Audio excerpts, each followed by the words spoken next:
Assalamualaikum, halo kostum lovers, selamat datang di channel Anissa Banyuwangi.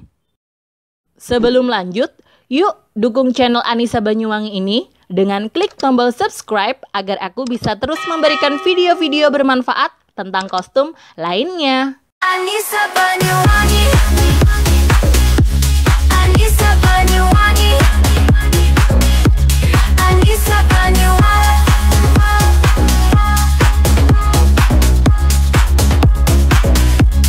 Anissa Banyuwangi,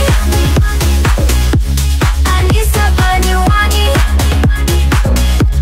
Anissa Banyuwangi.